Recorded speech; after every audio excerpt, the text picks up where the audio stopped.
Son, the fact is, if you didn't want to do loops through that bridge or fly down Market Street at second floor level, I wouldn't want you. That was General George Kinney. My name's Kevin. This week we're talking about Richard Bong, and this is History Goon.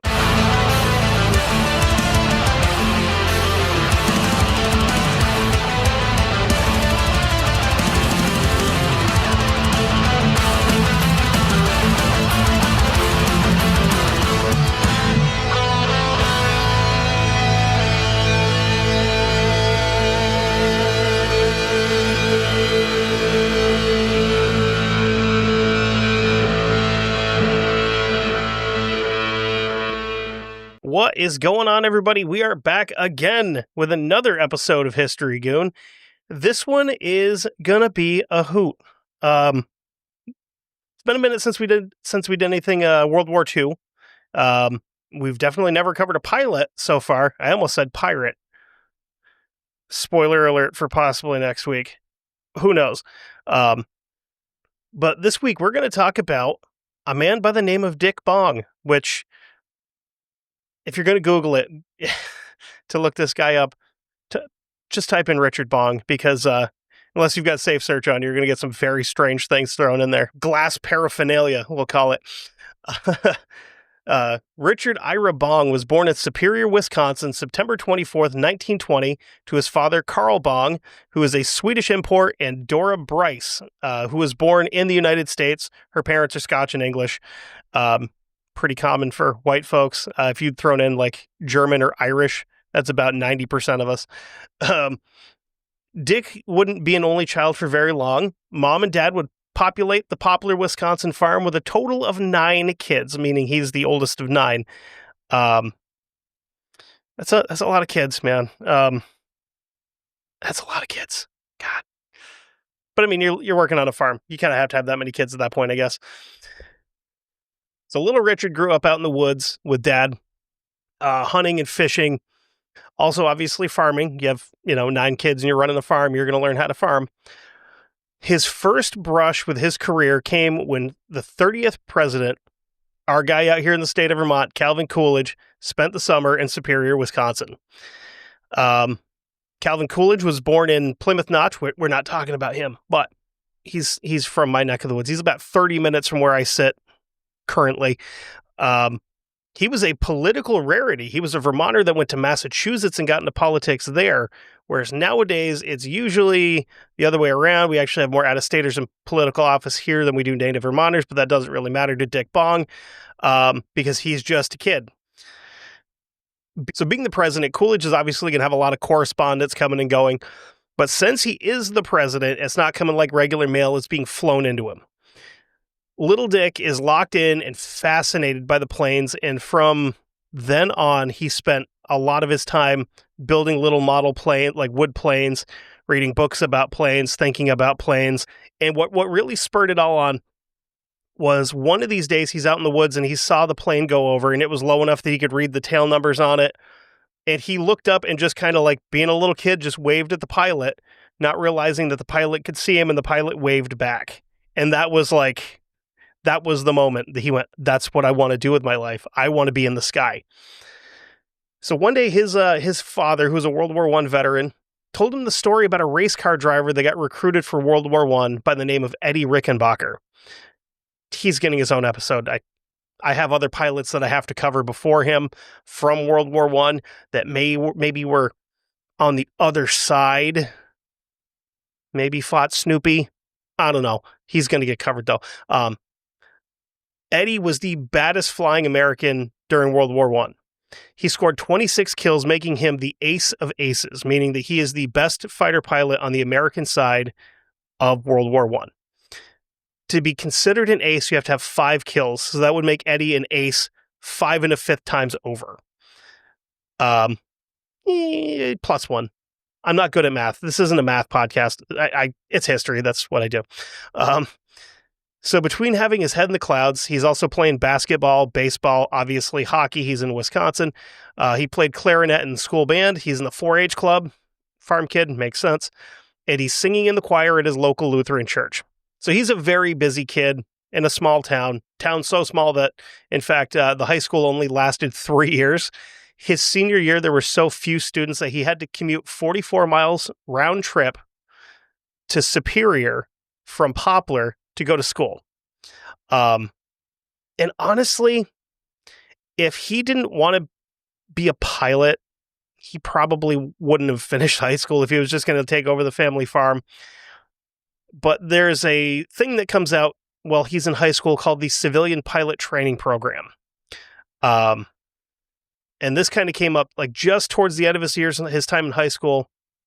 He graduates 18th out of 400 in his class in 1938. So he's got the idea of this civilian pilot training program that he's like, I need to do that. But the problem is, to do that, you either have to go into college or go into the military. But since the U.S. isn't at war, the standards to get in the military, not just for a pilot, but in general, are a bit higher than they normally would be. So the other thing would be, like, if you went into the military, if you just like went to a recruiting office, joined the Army or the Navy or the Marine Corps, because there wasn't an Air Force at the time, he would have had to be promoted up through the ranks to become an officer before he could become a pilot. Whereas the way everything else is going to work is kind of the other way around. So thankfully, since he's already in Superior for high school, he figured, why not just go to the University of Wisconsin at Superior while I'm here? It's right there. It's down the street. I can go to college and then go fly planes. He didn't even really sign up for anything in particular for classes. He just wanted those sweet, sweet credits and paperwork saying that he served his 2 years so that he could get out and go fly. So in 1938, his first year in college, the Civil Aeronautics Act is passed, which is kind of an extension of the Civil Air program that he was trying to get into before. So the Civil Aeronautics Act, I'll get into that in a little bit further on here. The government is about to start paying college kids to become pilots. Oh, and just so happens that the University of Wisconsin at Superior was one of the first few schools that actually had access to this program. God saw Richard Ira Bong sitting in class and said, I need you in the air, my son. And that's why it's like, Wisconsin, you're in the middle of nowhere. We need pilots. So he was one of the first people to apply and get accepted. I imagine the only reason he wasn't actually first was because, he probably had to walk for like 3 days straight to get to school, unless he was living on campus, but who really knows at that point? So if you're like new to the area, the planet and all that, things are about to get really hectic for a lot of people in Europe, and then also a lot of people in Japan in the early 40s. Some critical mistakes were made. So he joined up into the Civil Pilot Training Course, which was on the surface being used to train pilots to fly, like do commercial flights and airmail and all this. But if you look just barely below the surface, it's a program that the government's working on because they see the writing on the wall that we don't want to, but we're probably going to end up getting involved in this war at some point. And judging from how the last war went, where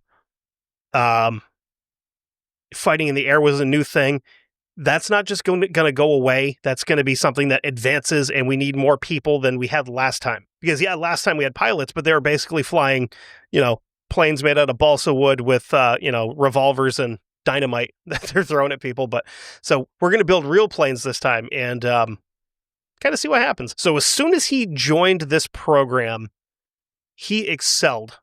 He earned his license behind the sticks of a Piper J3, which is just a small little single prop rig that was big enough for a pilot, a co-pilot, and maybe 2 others.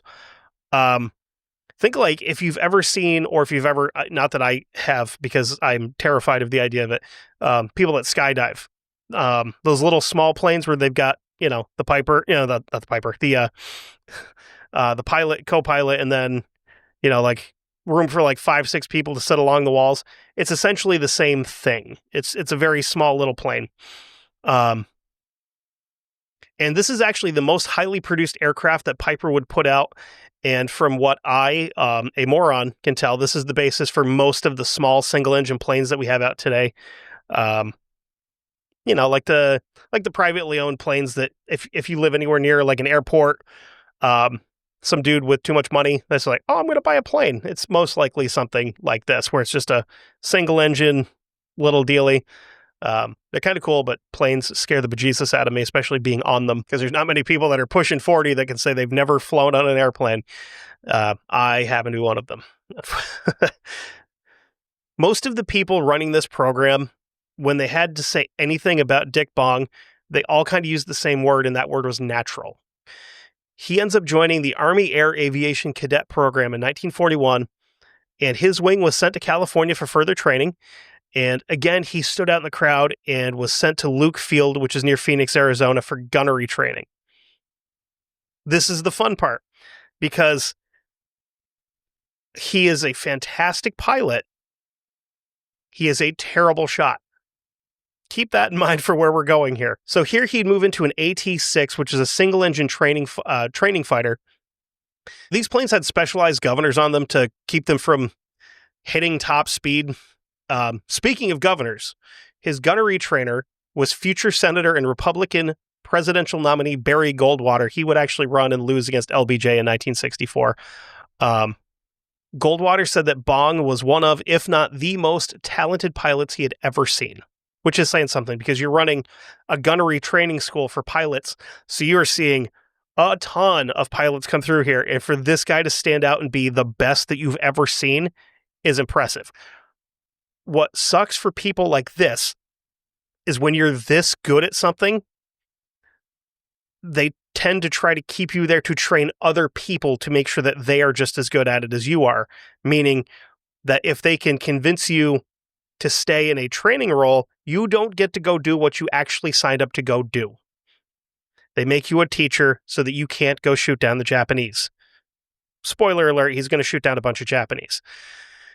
He also said that the amount of time Bong spent hunting small animals made him like an absolutely lethal shot in the air. If you read into anything that Dick said about himself about shooting, is like, I was not a good shot. And that's the thing, is a lot of these like dogfights he's going to get into, he's not shooting somebody from 1,000 yards away, just like lighting them up. He's making sure he's right on top of them, because he knows that he's not a good shot. One day, Dick squares off with a Czechoslovakian pilot over Luke Field. Dick in his AT-6 and the Czech in a P-38 Lightning. And the P-38 Lightning was fantastic. It was designed and developed by Lockheed and introduced to service in July of 1941. It's a dual prop, twin boom aircraft, meaning that it's dual prop meaning has two engines. Twin boom means that it has two separate tail fins that connect it, that come back on the sides and then connect to a larger piece in the back to stabilize it. Lockheed would also bring us such fantastic products as like the SR-71, which is one of the scariest planes that's ever existed. This thing can fly like at orbit and take pictures of a mosquito's nuts on the surface of the earth. So the P-38 would go on to be one of the most successful American aircrafts at the beginning stages of the war. Neat little fun fact that I learned in my research, because I have dabbled with planes and stuff like that with video games and movies and all that. I didn't realize that the first letter in the plane's name like that is a designator for its class.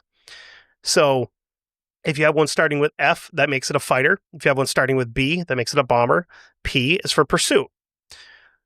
So the P-38 Lightning, which is classified as a pursuit craft, isn't really a pursuit craft because it doesn't qualify to be a pursuit craft going off of the parameters of a pursuit craft. So this part's a little weird. It's so much different than anything else that they've ever hung the pursuit thing on, that that's really the only place they could stick it, because like this plane had no right to be as good at everything as it was. So it's basically its own thing. The original design said that it could fly at over 360 miles an hour.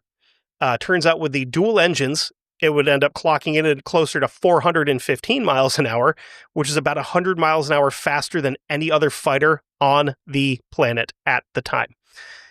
It has 4 50 caliber machine guns and a 20 millimeter cannon.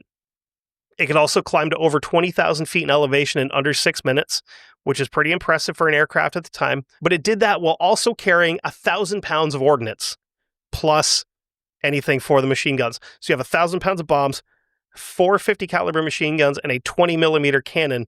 The 20 millimeter rounds are 3/4 of an inch in diameter, which that's a big chunk of whatever to be firing at somebody or something. And keep in mind, it was somebody, because these planes that you're shooting at aren't remote controlled. They're controlled by another human. And those 20 millimeter rounds don't really care what is around the person if that's what it's going to hit. It's going to turn the inside of that cockpit into chunky beef stew. Not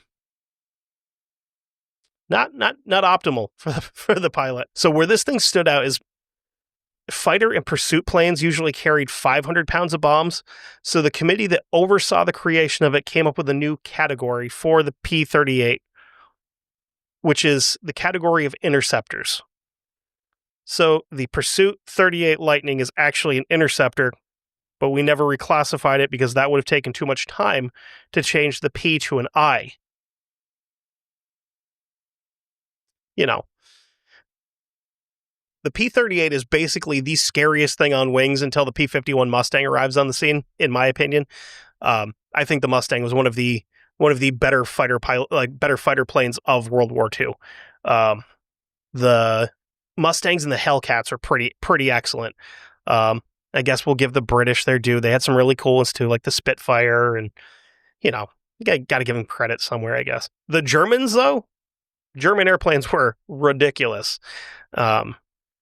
There was actually a World War II pilot from Germany that I think, I could be wrong. I'm pretty sure they claim that he shot down over 400 aircraft. But he was fighting Russians, so he probably could have shot those down with, like strong language, because they were made of paper mache and bubble gum. Except for the Night Witches. We'll get into them at some point too. All female Russian bomber squadron. Anyway, so a couple other notable pilots that slapped the Japanese around with the P-38s. Charles H. McDonald, who had 27 aerial victories, making him an ace 5 times +2 over. Anyway, back to our training flight in Arizona with our Czechoslovakian pilot here. Bong should have been at a disadvantage. He's in an aircraft designed to be slow and not really all that great. It's definitely not as good as the Lightning, not nearly as fast, not as maneuverable, not a great plane. The Czech pilot also has well over 100 flight hours more than Bong, but after not being able to shake him or avoid falling into a kill spot, the two landed, the Czech shook his hand, and named Dick Bong the better pilot. That's pretty impressive. I mean, to be like, yeah, I'm good, but this dude is like, he was on my ass and I could not get away from him. Pretty good.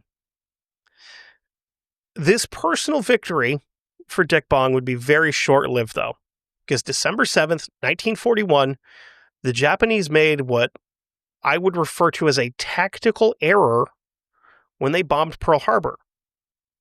Historically, touching our boats has not been a good thing for anyone. That's how we started our first foreign war, was after the Revolutionary War. We had a bunch of our boats got attacked by pirates over off the coast of North Africa, and we sent dudes over there to tell them that we don't like having our boats touched. It's kind of where, like, those fights were where the Marines earned the nicknames Jarheads and Leathernecks because of the hats and the collars that they wore. It's where the Marine Corps sword came from, because their general was like, you're pretty cool, and he gave Commodore a saber, and ever since then they've just been kind of like, they tweaked it and like, it's ours now, and don't touch our boats. It's a public service announcement to anybody that may consider it, be you Houthis or Chinese or Russians or whomever. As a history enthusiast and an American, don't touch our boats. It will not end well. So while they were bombing Pearl Harbor, they probably should have diverted someone away from the USS Arizona and towards like the state of Arizona to try to kill Dick Bong specifically. That's another mistake the Japanese would come to greatly regret, because Dick Bong is about to make it rain Mitsubishis. He dove headfirst back into his training and graduated at the top of his class. He's just trying to make a point here. After proving that he was possibly the baddest man in the sky, the Army decides to put that to good use by keeping him out of combat at Luke Field as a gunnery instructor. So now Second Lieutenant Bong is training other men to go do what he is destined to do. But in 1942, he's sent to Hamilton Field in San Francisco, where he would train for the first time on the P-38 Lightning. After learning about the problems with this aircraft, like the fact that the cooling system had a tendency to freeze up at higher altitudes when they tried to use them in Europe, most of the guys kind of put two and two together and figured that, like, if we're getting trained up on this plane that they're not using in Europe because it's too cold, we're probably going to go somewhere where it's a touch warmer and use them because they won't freeze up over, I don't know, the South Pacific. Richard Bong quickly fell into the attention of Major General George Kenney, the commander of the 4th Air Force, and the provider of our opening quote, which we'll get to here in a little bit. Kenney referred to him as, quote, a gifted pilot and an incorrigible hot dog. This is because Dick gets into a little bit of trouble here and there, doing some stunts. He would take his flight wing out on training, and while everyone else is in formation, he would drop down and during this one particular instance, they're in formation, and he drops down and buzzes downtown San Francisco just because he can. Since you don't make Major General by being a fun-loving dude, Kenney posted an order on the hangar saying that things like this will not be tolerated ever again. And since Dick Bong is a well-adjusted adult gentleman, he follows the rules to a T, and he definitely didn't fly right back down Market Street waving at people at about 30 feet off the ground and blowing laundry off of some poor lady's dryer lines, and then flying directly at the Golden Gate Bridge and doing loop-de-loops through the spans. So think about where we're at here, right? This is 1942. It's like June 1942. So the Japanese hit Pearl Harbor 6 months before this. San Francisco would be a great target for the Japanese to hit if they're trying to hit like mainland America to cause chaos and kill civilians. San Francisco would be a great spot for them to go. And this dude is flying directly at like one of the busiest bridges in the country, and then just doing loop-de-loops around it because it's fun. I swear to God, I did not make any of that up. I couldn't have. The woman that lost her laundry actually filed a complaint directly with Major General Kenney. And as annoyed as Kenney was about this, he took it with a big grain of salt. He'd been around long enough to know that most of the guys that went to fight in planes have some level of mental instability because you kind of have to be a fighter pilot. And doing stuff like this that kind of proves that Bong is probably wily enough to not get shot down in combat. He did, however, once he spoke to this woman, and obviously the plane was low enough that she got the tail number off of the plane. So he goes to his Rolodex and he's like, oh yeah, that's Dick. Great. Everybody lands. He goes and finds him and he's like, listen, you ever do that again and I will personally kill you. But first of all, you're going to go back and you're going to redo that lady's laundry and you're going to hang it up and dry it. So he went and did her laundry and rehung it. One day, not too far after that, Dick is called to Kenney's office, and he's probably thinking, like, worst case scenario, he's walking through the door, he's standing in front of the man, all 5'8" of himself, he's pooping paving stones, thinking that he's about to lose his wings and probably get kicked out of the Army. It turns out Kenney had been tasked with setting up the 5th Air Force, which would be based out of Australia. He was supposed to personally handpick some pilots, and Dick Bong just so happened to be the first one on the list for guys that he wants on the ground in the air. whichever. So when explaining why he wanted Dick to be part of this so badly, he said, quote, "Son, the fact is, if you didn't do those loops for that bridge or fly down Market Street at second floor level, I wouldn't have wanted you." So he's got a lot of respect for him because he is crazy, and he's also a very, very good pilot. And he arrived in Australia in September and sat around for a month or so before his plane finally arrived. But since he wasn't really getting paid to sit on his ass and do nothing, Kenny had him temporarily assigned to the 35th Fighter Group in Fort Moresby, New Guinea. This is not a vacation. New Guinea was a pretty rough island to try to take. It's lousy with Japanese infantry and aircraft. They've got a couple of small runways there where they're launching aircraft. Personal story. I never met my grandfather, unfortunately. I did, however, hear some stories about him from my grandmother.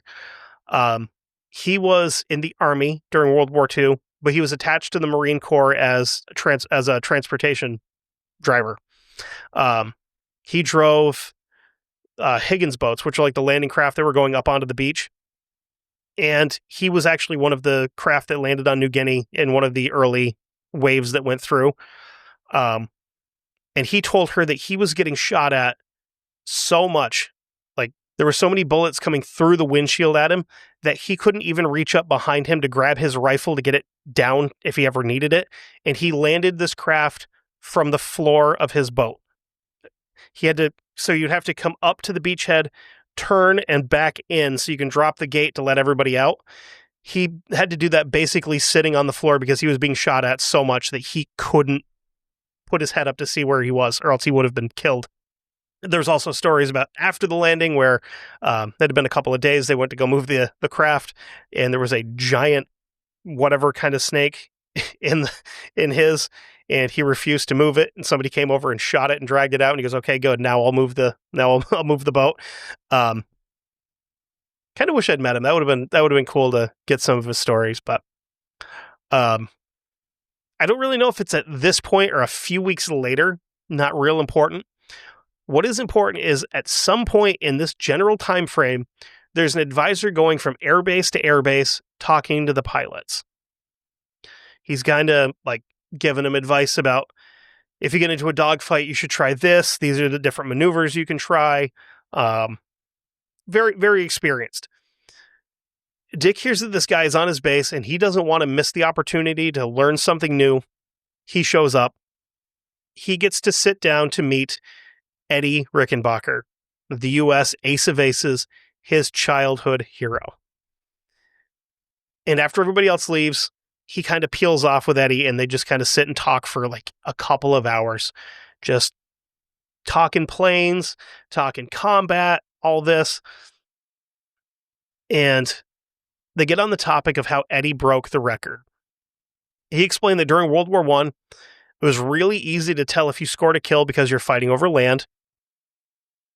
And pilots don't have parachutes during World War I for the most part. They were very, very rare to have one. So basically, if you got shot down, you died because you're not hitting the water, which I mean, hitting the water at a great rate of speed is not really much of a consolation prize, I guess, but the ground is a hell of a lot harder than the water. He said it was actually fairly easy to confirm kills because, again, you're fighting over land, and you could just fly back a little bit later and see the wreckage. Doesn't matter if the pilot's dead. If the plane's dead, that counts as a kill. Rickenbacker said that it would be really tough for someone to break the record. He's not bragging because he's not really that kind of guy. He's saying that because you're fighting over the ocean. You're going to be fighting more over the ocean than you are over land. And he also said that he didn't think pilots would have as much of an opportunity to do a lot of fighting against the Japanese, which he could not have been more wrong about anything than he was about that. And Dick kind of like chuckled at this, and he said, I heard we're going to have plenty of Japanese planes to shoot down. And Eddie apparently kind of laughed at this, and he kind of heard it in Dick's voice that he was challenging him a little bit. And Eddie said to him, quote, "If you shoot down more Japanese than I did Germans, I'll buy you a case of scotch."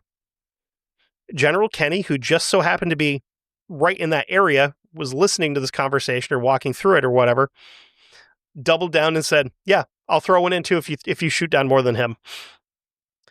And it gets back from General Kenny up to his superior, which is 5-star General Hap Arnold, who got in on the action and said, hey, if you shoot down more than him, they'll give you the scotch. I'll throw in a case of champagne. And then the general commander of the Pacific, Douglas MacArthur, who I do not like him. I'll get there eventually. Real scumbag. Anyway, here's about the whole thing. It says, I'll throw in 2 cases of champagne on top of that. What's going to be happening in the air is all part of MacArthur's grand island hopping scheme. Infantry are fighting from harbor to harbor, basically, and green new pilots would go up with more experienced guys, but kind of stay off to the side and, kind of back up the fighting just to get a little taste of what's going on. Dick is assigned to be the wingman of Captain Tom Lynch, where he would spend almost a month flying with him, doing like long recon flights, bomber escort missions. And that kind of would change December 27th of 1942. 1 year and 20 days after the attack on Pearl Harbor, Dick Bong gets his first real taste of combat.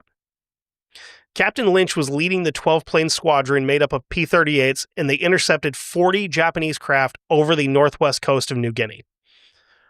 The American pilots, not having much of a choice, did the only smart thing they could do, and they flew directly into the teeth of the Japanese. Obviously, we weren't there. We can't say for sure if Dick was scared about this whole thing. I could imagine being excited to see some air-to-air combat and, but to immediately be thrown into the hornet's nest, maybe a little bit different. Pretty early on in this dogfight, Bong killed a Japanese fighter and a bomber, like within minutes of each other. All in all, the Americans won this little skirmish. They shot down a dozen Japanese crafts. And for his part, Dick would be awarded the Silver Star, and he also got to put the first of many rising sun tattoos on the hull of his P-38. Now, before I go too far, I want to go back and talk about Captain Lynch here. At the time, he had, I think he had like 22 kills, which meant that at the time of this fight, he would have been the pilot, the American pilot in the Pacific that had the most kills of anybody. And eventually he's going to get sent back home to sell war bonds because you can't, it's just a whole big thing. We'll get into that here though. By mid-January, he would score his 5th kill, making him an ace. And this happened over Leh Harbor. Then in February, he was shipped to the 9th. And on March 3rd, 1943, he was flying a bomber escort mission over the Bismarck Sea, protecting B-25s and B-17s. He killed a Zero and chased off a few more as the bombers did their thing, which, when I say did their thing, they downed 4 Japanese destroyers and 8 transport ships, which is a pretty damn good day at the sticks, I would say. After this run, Major General Kenny promoted him to first lieutenant and gave the double ace a 2-week leave in Australia. Dick Bong is not really an R&R kind of guy, so he spends the 14 days there. He's just chomping at the bit. He wants to get back, and he wants to shoot down more bad guys. Most of the people that knew him said that he was basically 2 different people. On the ground, he's kind of a shy dude, kept to himself, very reserved. He's not like running around with the boys, drinking and doing anything wild like that. In the air, he's a demon. Some of the other members of his fighter squadron said that it seemed like he took more joy trying to outfly and outposition the enemy than he did actually shooting them down. So I get that. He himself would even say that he was a better pilot than a better shot, but he really wanted to show them this whole idea of, I'm about to introduce you to the Little Mermaid cinematic universe, but before you die, you are going to know that I'm a better pilot than you. His big day came July 26, 1942, on a bombing run over Leh. He killed 4 enemy fighters, which is one shy of making him he killed 4 enemy fighters, one more time. He killed 4 enemy fighters, which is one shy of making him a one-day ace, which is pretty impressive. General Kenny, as a matter of fact, was so impressed by this, he starts filing some paperwork. One folder was for a promotion to captain, and the other folder that he starts filling out would end up with Dick being awarded the Distinguished Service Cross, which is a big deal. Word gets back to the States about how fantastic this guy is, and all the papers are starting to recount like his action in combat. And here's the first kind of like rumblings that he is going to surpass Eddie Rickenbacker, and he is going to become the ace of aces. Around here, one of his wingmen asked to speak to General Kenny privately. So General Kenny doesn't really know what's going on with this conversation. And this guy told him that Dick was, quote, giving away Japanese. And Kenny's kind of like, what are you talking about giving away Japanese? What does that even mean? So he goes on to tell him that Dick is up there shooting these Japanese planes a ton, and then just backing off and calling in one of his wingmen to come in and finish him off. So then when they would get back to the ground, Dick would congratulate his wingman and say, hey, that was a really good job. I saw you shoot down that enemy plane, and I can confirm the kill. We can put that on your list. Because he wanted to spread the love. He didn't want to have all the fun himself. Plus, he had kind of seen what had happened with Tom Lynch, where after so many kills, they shipped him home to protect him. And this was a really big thing during World War II. If you had someone become a war hero for doing something insane, like shooting down 1 million enemy planes, or pulling an Audie Murphy and grabbing a machine gun on top of a burning tank and killing 1,000 Germans just because they were there so your guys can get back to safety, they would tend to send that fellow home to sell war bonds because he's a celebrity and he'll sell bonds like crazy. And a lot of these guys that got sent home to sell war bonds hated it because they were being taken off of the front line. They were being taken away from their guys, and they would feel bad if anybody died when they weren't there because they would feel like they could have been there to protect them. Kind of how it is. And then if you have someone that's made a name for themselves doing heroic things and he dies in the war, that is a kick straight in the morale sack. General Kenny did the math with this whole thing, and he figured that Dick was giving away basically a kill for every 2 that he scored. And he didn't have to do that. He could have just been like, I'm killing every single one of these guys. You guys just, you may as well land because I'm going to do it myself. Sometime in November of 1943, he scores kills number 20 and 21 when he shot down a pair of Zeros over the Reval airfield. And I've mentioned him shooting down Zeros like it's really no big deal, when in fact the Mitsubishi Zero was one of the best aircraft during World War II. That includes American aircraft, German aircraft, British aircraft, Russian aircraft, and the Japanese. The Zero was fantastic. And it wasn't necessarily the speed that made the Zero effective. It's the maneuverability and the range. It could actually stay in the air for about 3 times longer than most other aircraft of the time. And another thing that you really have to give them credit for is the skill of the Japanese pilots. Japanese airmen from World War II didn't really get the credit they kind of deserve. Yeah, I mean, some of them went through training specifically for kamikaze missions. But other than that, there were a lot of very, very skilled, very disciplined young men in the air over the South Pacific fighting for the Japanese. So credit where it's due. Yeah, they were on the wrong side of it. Whatever. They were still pretty damn good. I mean, the same can be said for German pilots or German tankers. Yeah, they were the bad guys. I get, if you want to, if that's the way you want to look at it, or if it's just, they were opposition to us. They were still really, really good at what they were doing. And that's you have to separate with the Germans. You have to separate the Wehrmacht and the SS, because like the regular German army that weren't involved with the awful things that the Germans were doing were just regular kids. They were just like, would have been like your grandpa that got drafted to go fight. It was the same thing. The ones that were doing evil stuff had to like volunteer to do it and prove that they were qualified to do it through whatever genetics and all that stuff they were doing. So from here, General Kenny saw that Bong could be just as useful stateside selling war bonds, so he sent him home on leave for 60 days. And while he was home, he was named honorary homecoming king at his alma mater, where he would meet a girl by the name of Marjorie Vattendale, the homecoming queen. By the time his 2 months ran up, he's going back to war with pictures of his gal that he's going to stick in the cockpit glass. So 2 months later, he gets back to the Pacific, and he has his little... Oh, boys! I'm back! And when he gets back, he realizes that nobody is even close to catching him on the kill count. After some cosmetic upgrades to his plane, being a painting of Marge on the nose of his plane, and then he also had Marge stenciled under the cockpit window in cursive. Really excellent, because it's like everybody did like the pinup girls. This was just like a really nice, tasteful picture of his girl, like right on the front of his plane, and he's like, "Yeah, that's my lady." So with all that being done, he's ready to get back in the air. Since he was, again, the baddest man on the planet in the air, he didn't have to really follow the rules that others did.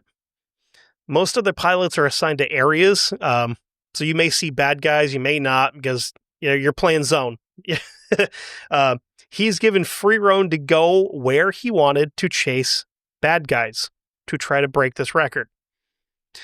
This is getting a little tricky, though, because the Japanese are sending less and less planes out, because as the war is going on, they start taking up a more defensive mindset. On February 15th, as a late Valentine's gift, he and Marge got their first kill together as a couple, and it would turn out to be his only one for the month, other than shooting up some planes and transports on the ground, but those don't really count for your record, I guess, because you're really not killing an enemy aircraft because it's already on the ground, so you're just incapacitating it and making sure they can't fly it. The silver lining to the transport kill is it was loaded to the edge of the hibachi tables, which helped to kind of throw a wrench in the works for the Japanese war effort. They're flying a mission over Ate Harbor in New Guinea when Lynch was shot down in front of him. Watching his mentor die obviously has a negative effect on him. He didn't score another kill until April 3rd when he splashed his 25th enemy. Now Dick is starting to get his groove back. He decides that April 12th, he was going to cut loose and put his name in the books when he shot down 3 enemy planes in quick succession. Instead of being like a salty old man when he got word that his record had been broken, Rickenbacker sent him a telegram congratulating him and informing him that his case of scotch would soon follow. Not to be outdone, General Kenny told him that he'd be sending a case of champagne, and people back home got a little annoyed that a pilot is being sent booze while in combat, because this is kind of like right, not too far after Prohibition has ended, so alcohol is still kind of frowned on, and the fact that we're sending booze to a young man that's flying and fighting for his country and he's being a hero, people didn't like that. So with all the word getting out and people getting upset, the bet was changed to Coca-Cola. General Hap Arnold, who had met Bong personally when he was on leave, instead of sending the champagne, he sends Dick 2 cases of Coca-Cola. And this is the good stuff, like glass bottles, real sugar, none of the corn syrup. This is good Coca-Cola. And it would actually turn out to be Dick's favorite drink. And who can blame a guy? I'm a Coke guy myself, but he was getting the good stuff. Now, Dick didn't know that breaking the record would be a bad thing for him in the long run. He's now a national treasure, and the Army would do everything they could to keep him from going and getting into fights. This meant that they're keeping him from going up on missions and eventually sending him stateside for 5 months to do publicity tours and sell war bonds, which I couldn't imagine he enjoyed a second of that, other than maybe going home and seeing Marge. Speaking of, the big thing was, he was back home for 5 months selling bonds. He proposed to Marge, his girl, not the plane. And He returned to the command of General Kenny in 1944 as a full-blown gunnery instructor and was told, quote, "You are only allowed to fire in self-defense on missions." Between October and November, he had 8 self-defense kills. General Kenny was so annoyed about this that he sent a letter to overall commander of the Pacific Theater, Douglas MacArthur, saying something like, I'll show him, basically, and recommended him for the Medal of Honor.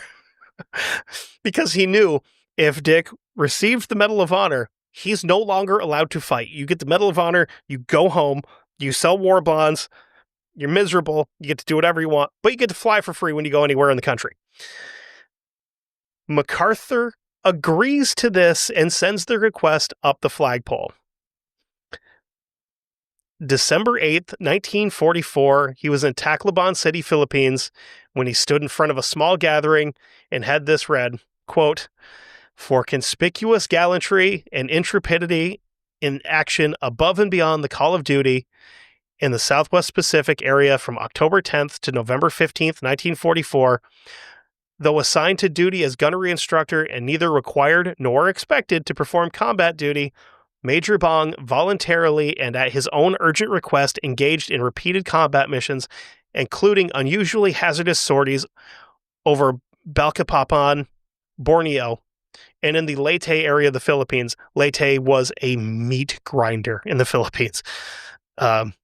His aggressiveness and daring resulted in his shooting down 8 enemy airplanes during this period. So, yeah, they gave him the Medal of Honor. Then as a little treat to himself, call it an early Christmas present, in December, he shot down 4 more planes. This brought him up to the level of an octuplet ace. He has 40 air-to-air kills.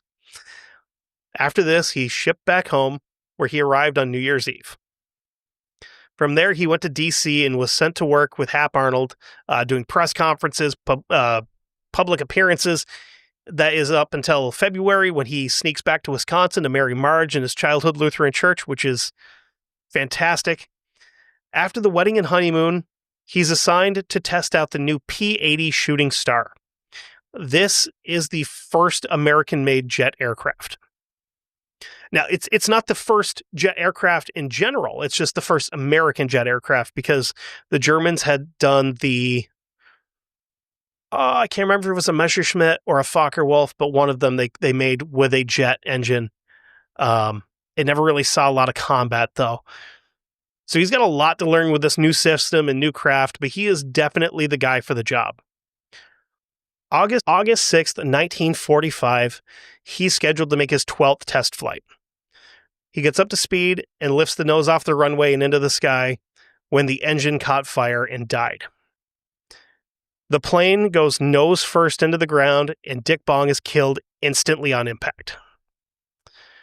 Now, I'm sure somewhere some Japanese general got a telegram about this, stepped out of his office, wiped his brow, maybe lit a cigarette to be like, thankfully this guy's going to leave us alone finally, just in time to see the sun rise for the second time that day in Hiroshima as the Enola Gay peeled off after releasing the atomic bomb on the city. He died the same day that Little Boy became the first ever instant rice cooker. His death was completely overshadowed by the bombing, obviously, because one man's death versus, I don't know, dropping a atomic bomb on a city. Which one's going to make headlines more, you know? The only place that it really made headlines bigger than the atomic bomb was in Poplar, Wisconsin, where a small town mourned for the death of a hero. This may be the saddest part of the story. Richard Ira Bong was 24 years old when he was killed, which, that's insane. To think that he did all of that in just a handful of years and by today's standards, wouldn't be old enough to rent a car when he was killed piloting an experimental aircraft. Absolutely insane. There's a lot of people that say that if he had not died, there is absolutely zero question that when the time came for the space program, he would have absolutely been involved with that. He would have been one of the early on pilots, astronauts, whatever they were. he would have definitely been a part of that program. There's no question about it. So I've got to include a couple of quotes here from some people that had more respect for Dick Bong than can be measured by any metric.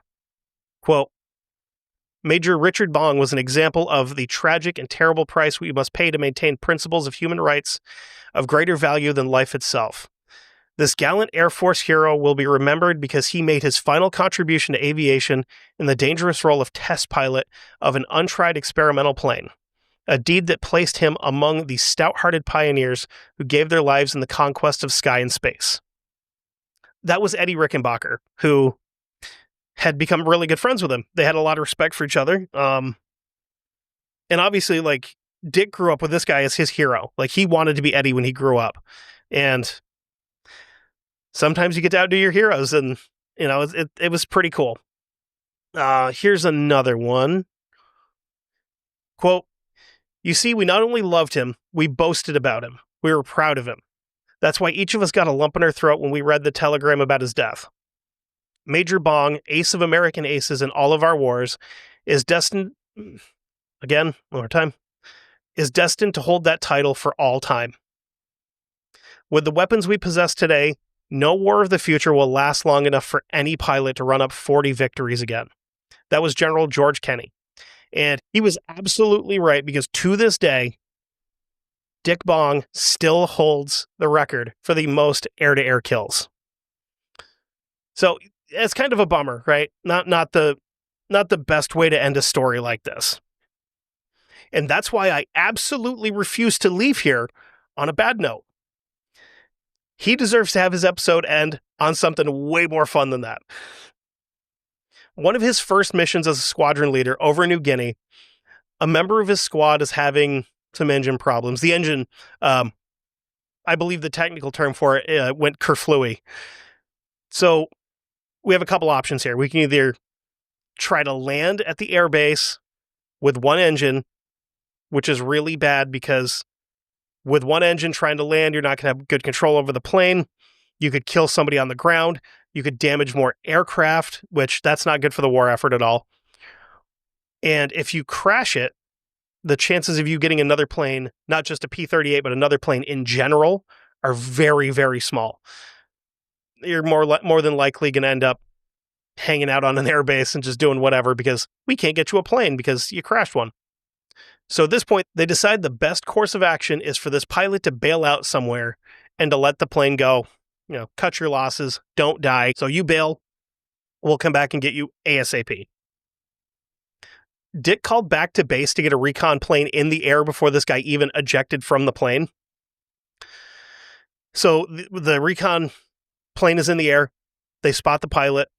Dick lands, refuels, and gets back in the air to go provide security at the lake that this dude landed in because, believe it or not, if the Japanese found a downed pilot, they would have absolutely killed him. Like, God forbid they had seen him eject from the plane because they would have strafed him midair, which is a no-no. But the Japanese were not really known for not committing war crimes during World War II. There's an episode in the works that is going to be very, very hard to listen to about Japanese war crimes, but I digress. Anyway, Dick's at a very high altitude to kind of keep an eye out for enemy aircraft, but he's not high enough up that he can't see the pilot who's now made his way to the beach. He can tell that the guy's banged up. He's not sure if he's got a broken leg or if he hurt his back or something because he's not moving quite right. So he makes it to the beach. Cool. He sees the rescue team rowing a raft across the lake to go pick him up because it's easier than trying to fight your way through the jungles that are the jungles on New Guinea that are so thick you could probably barely see 5 feet in front of you. Cool. He then sees a big log floating near the raft, and he doesn't really think anything of it. He radios over to the recon plane, and he's like, hey, I'm still up here. If you need anything, just let me know. The recon pilot comes back like, yeah, actually, if you wouldn't mind killing the giant goddamn crocodile that is swimming towards the raft, that would be excellent. So he kind of circles around a couple of times and he's like, oh yeah, that is a crocodile. That's not a log. So he dives and strafes this crocodile. And remember at the beginning when I was talking about the armament on this plane, where it's got the 450 caliber machine guns, a 20 millimeter cannon? Great. What's a little weird is that somebody in the R&D team decided that they only need one trigger, and it's going to fire all of the guns at the same time. So he flies down, he makes reptile mist, checks on the rescue team, finds everybody's good, nobody got hurt, crocodile's dead, pilot's good. He takes back off and lands back at the airfield. Newspapers back home heard about this and started writing headlines like "Lightning Strikes Crocodile." And some of the guys in his squadron started teasing him, asking him like, "Yeah, so you got a couple of rising sun flags painted on your plane. You going to put a crocodile on there too next to him?" Would have been so good if he did, but he did not, unfortunately. So another thing I want to do here is I want to kind of speed through some of the things that were dedicated to the memory of Richard Bong. You have Richard Bong State Recreation Area on the site of what was to be Bong Air Force Base in Kenosha County, Wisconsin. You have the Richard I. Bong Memorial Bridge along U.S. Route 2 in the twin ports of Duluth, Minnesota, and Superior, Wisconsin. The Richard I. Bong Airport in Superior, Wisconsin. Bong Barracks on the Aviation Challenge Program. I'm sorry, one more time. Bong Barracks of the Aviation Challenge Program. Major Richard I. Bong Bridge on MacArthur Drive, Annandale, Townsville, Australia. And I have the coordinates if anybody's curious about that. Major Richard Ira Bong Squadron of the Arnold Air Society at the University of Wisconsin. The Richard Bong Theater in Misawa, Japan. That was probably a painful one for them to name. And the 613th Air and Space Operations Center, 13th Air Force, Hickam Air Force Base in Hawaii. Bong Avenues on the former site of the decommissioned Richards Gabor Air Force Base on Laughlin Air Force Base in San Antonio, Texas. On Luke Air Force Base in Glendale, Arizona. On Elmendorf Air Force Base in Anchorage, Alaska, Fairchild Air Force Base in Spokane, Washington, and Kadena Air Force Base in Okinawa, Japan. Bong Boulevard on Barksdale Air Force Base in Bossier City, Louisiana. Bong Terrace, Mount Holly Township, New Jersey, the Mountain View neighborhood, which was built between 1956 and 1957. Bong Street, Dayton, Ohio, leading to the National Museum of the United States Air Force and on Holloman Air Force Base near Alamogordo, New Mexico. That would actually, oh man, that National Museum of the U.S. Air Force would be really cool to go to. But after talking mess like I did about Ohio last week, I'm not sure they'll let me back in. The National Aviation Hall of Fame, he was inducted into that in 1986. The Wisconsin Aviation Hall of Fame, that was in 1987. Bong was named as the class exemplar at the United States Air Force Academy for the class of 2003. The International Air and Space Hall of Fame, he was inducted there in 2018. The Richard I. Bong Veterans Historical Center in Superior, Wisconsin, is housed in a structure intended to resemble an aircraft hangar and contains a museum, a film screening room, and a P-38 Lightning restored to resemble Bong's plane Marge. So, that was Dick Bong. God, what a life. I mean, way too short, but at the same time, he did so much in that short period of time that, I mean, I don't know that he would have been disappointed to know that he was only going to get 24 years and know that he was going to do all of that in it. But anyway, with that being said, I would love it if you went over to Patreon, patreon.com/1159media. And for $5 a month, just $5 a month, that's like a medium Dunkin' Donuts coffee. Just skip one. It's fine. You can do it. Get coffee at work. Get gas station coffee. It's just as good, if not better. But for $5 a month, you get early access to History Goon. You get early access and backdoor access to Guestnicity, Never Daily, 911, 911 calls with the operator. They all do like backdoor access where you can kind of like go and watch them live. You guys really don't want to do that with me because then you're just going to hear me swear a bunch that I have to cut out. You also get access to Almost Fiction with Chase, which is fantastic. I'm trying to start from the beginning, but I just have to buckle down and actually have time to listen to stuff while I'm at work.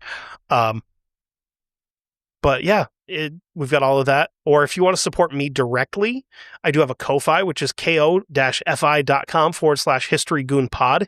You can make a donation there. It goes directly to me. I mean, either way, that's if you want to make a donation to me, that's awesome. It's greatly appreciated. I'm not going to beg you for money. I don't like doing that. But the Patreon is worth $5 a month. It really is. You get so much stuff. And then if you could rate, review, and subscribe wherever you can. Yeah, I mean, the big ones, obviously, Apple, Spotify, whatever. You can also go over to the Facebook page, History Goon Podcast on Facebook. There's a bunch of weirdos there. You'll love it. It's a lot of fun. If you want to just see all kinds of stupid history memes that me and everybody there are posting. If you like the show, you'll like the page. Let's put it that way. It's fun. Have an Instagram, History Goon Pod. Not quite as active as the Facebook, but that's because it's Instagram and it's not as interactive as Facebook, obviously. But yeah, with all that being said, we're all going to die someday. So go out and do some goon shit and leave a mark in the world, just like Dick Bong. Thanks.